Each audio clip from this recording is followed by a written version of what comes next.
আকাশ কালো মেঘে ঢাকা, ঝমঝম করে বৃষ্টি পড়ছে।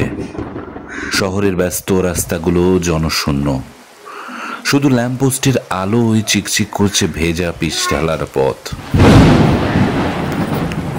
এমন এক রাতে অর্ক তার কটেজের জানালায় বসে কফির মগে চুমুক দিচ্ছিল। বাইরে বাতাসের শোঁশো শব্দ আর বৃষ্টির একটানা আওয়াজ ছাড়া আর কিছুই শোনা যাচ্ছিল না। হঠাৎ একটানা বৃষ্টির শব্দ ছাপিয়ে একটি অস্পষ্ট গোঙানির শব্দ অর্কর কানে এলো। সে চমকে উঠল।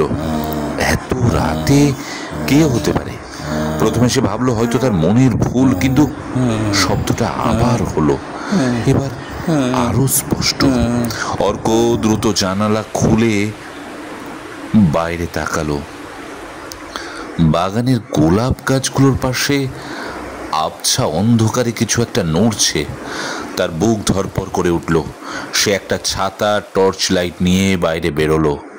বৃষ্টিতে ভিজে জবুথবু হয়ে সে যখন গোলাপ গাছের কাছে পৌঁছলো, তখন টর্চের আলোয় যা দেখলো তাতে আর তার চোখ কপালে উঠল।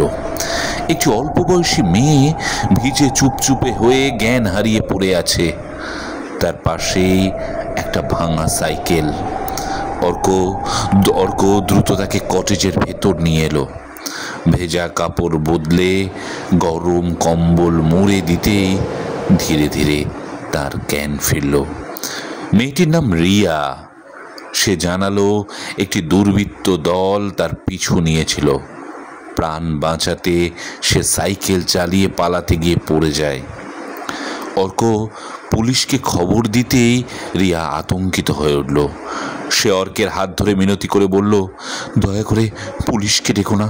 ওরা যদি জানতে পারে আমি তোমার কাছে আছি, তাহলে তোমার বিপদ হবে। রিয়ার চোখে মুখে গভীর ভয় দেখে অর্ক দ্বিধায় পড়ল। সে সিদ্ধান্ত নিল আগে রিয়ার কাছে থেকে সব কিছু জানবে, তারপর পরিস্থিতি বুঝে ব্যবস্থা নেবে। কিন্তু এর পিছনে কি ঘটনা লুকিয়ে থাকতে পারে? রিয়া কেন পুলিশকে খবর দিতে ভয় পাচ্ছে? কেনই বা পুলিশ আসলে আমিও বিপদে পড়তে পারি? অর্কের সব কটা কথা মাথায় ঘুরতে থাকলো, তাই অর্ক চুপ করে থাকলো।